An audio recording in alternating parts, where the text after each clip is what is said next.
Have you ever had an employee smell like shit or shit his pants? My name is Abby, and I want to help business owners or new managers fast without all the corporate fluff. I've been in human resources for almost 20 years, and I can tell you that shit happens. Many times. No one puts this in the how to run a business handbook. At some point, someone is going to come to you and complain about another employee, and it's not going to be about performance. It's going to be they smell, their cologne or perfume's too strong, or even worse, there's a bathroom situation. And whether you like it or not, you're the one who has to deal with it. It's awkward for you, for the employee, for everyone, but you can't just avoid it. People are going to keep complaining, and it's just going to keep going on. So the right thing to do is to handle it. Handle it like a normal human. I'm going to go over two situations. They feel different, but the conversation is pretty similar. So first you got body odor. That's the overpowering cologne, perfume, or the opposite, not so good smells. And you have some like bathroom accidents or bathroom messes. We're talking to poop. I don't have a lot of pee stories, but I do have a few poop stories. So we'll talk about that. Different details, same approach. You got to be private, calm, direct, respectful. If you remember nothing else, remember that. And then we can take care of it. The first situation, body odor. A coworker will come to you, or a customer complains, or you're walking by and you're like, ooh, what is that? And you're thinking, I really don't want to have this conversation. And I'm sorry, but you have to. Don't joke about it. Don't hint around it. Ooh, like, do you smell that? What is that? Don't tell another employee to handle it, or tell the person, hey, everybody's been saying all that, because it just makes it worse and more embarrassing. The way to start the conversation, you pull them aside in a private place, in a closed office, conference room, and you lead with honesty because you care. You say, hey, I need to talk to you about something awkward, and I want to handle it respectfully. That signals to the person that it's not an attack, right? We're not talking about the performance. You say, there have been some concerns about strong odors at work, either body odor or fragrance, and I wanted to bring it to your attention. So take a notice at what you didn't say. You didn't say, you smell. You didn't insult them. You didn't make it personal.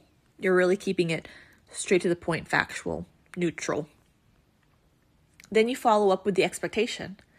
I want you to be aware so we can make sure it's not an issue at work going forward. Very clear, calm, direct. Then you stop talking, let them respond. If it's a one-time thing, most of the time that's the end of it. You got to worry about anything else, right? Like the person was embarrassed, they fix it, you move on. There's no discipline or any drama here. But if it keeps happening, you have to get firmer on it, but still respectful. You pull them aside, you say, we've talked about this before and it's still coming up. If this continues, it becomes a performance issue and we'll need to take formal action. Very clear, professional, not rude. I think you can handle that, right? But let me know. Let me know if you're like, hey, I don't know. I got a specific situation. I don't know that that's going to work. So let me know your thoughts in the comments. The second scenario are the bathroom accidents or the bathroom messes. And I've had this happen to me. I've had either somebody shit their pants, or I don't know how they got crap all over the bathroom on the walls and stuff like that. And you get that message and you're like kind of in shock. You're like, what just happened? Repeat that again. And this issue came, the one that I'm thinking about, it didn't come from an employee, it came from a cleaning crew, but honestly, it can come from other employees too. They go in and they're trying to go to the restroom and they're like, what? Like nobody wants to clean up other people's messes, right? So that's how it usually comes up, and you get that.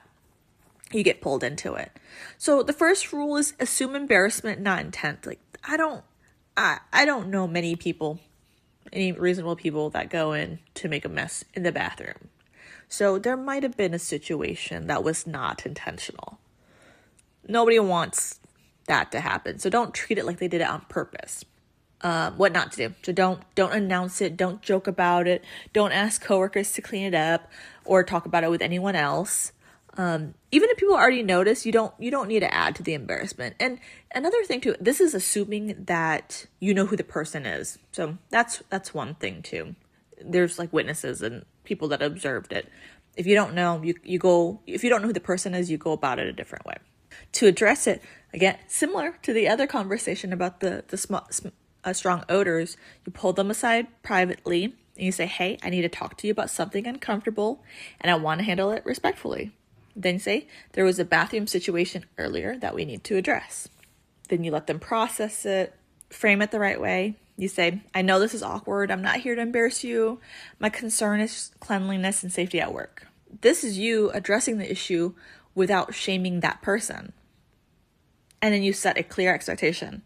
If something like this happens again, I need you to let me know right away so it can be handled immediately. It's a standard. You set the expectation. And I think it's an easy expectation to follow. If it's one time, document it for yourself. Send yourself an email, move on, don't bring it up again. Most people are already super embarrassed and they're like, you don't want to pile it on. But if it keeps happening, you got to tighten things up. You got to say, hey, we talked about this before and it's happened again. Sound familiar? That was like the other conversation. This can't continue. If it does, it's going to lead to formal discipline, up to and including termination. At this point, it's not awkward. It's a workplace issue. Do want to be careful because during these situations, there could be a medical reason, some religious reason. Those you need to handle a little bit differently. You might need to get some, legal consultation. But for the most part, in general, if it's not medical, it's kind of like a behavioral thing. You can typically use these scripts. So just a note on that. And the bathroom situations, I'm not just talking about in the bathroom. I'm also talking about people sometimes going in their pants. Yes, the toilet issues, bathroom issues. And I've heard about people crapping the pants like while they're at their workstation.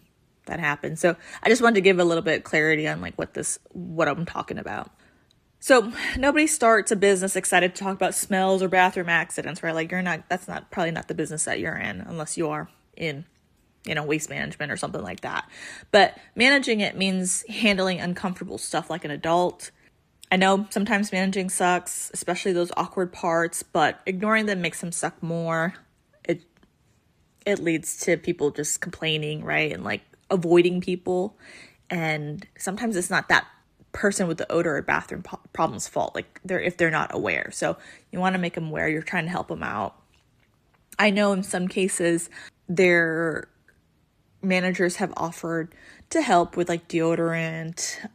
Someone had mentioned that they left their clothes, their laundry in the washer for too long and it stunk, after they dried it. So you can send them home, get changed up, or if you have t-shirts, maybe offer them a new t-shirt. I don't know. If you figure out, if you talk to them and they provide you more information, more details, some people maybe they're having trouble affording toiletries like soap and deodorant, then you can help them with that, right? I mean, I'm not saying for you to like indefinitely provide something, but maybe if you can help them out a little bit or refer them to somewhere that gives donations if you can't cover it. I mean, there's ways to help an employee out, but you have to talk to them first to figure out what's going on. Let me know if you've run into this situation, how you handled it, what worked, what didn't work, and if you want more help on stuff like this, let me know.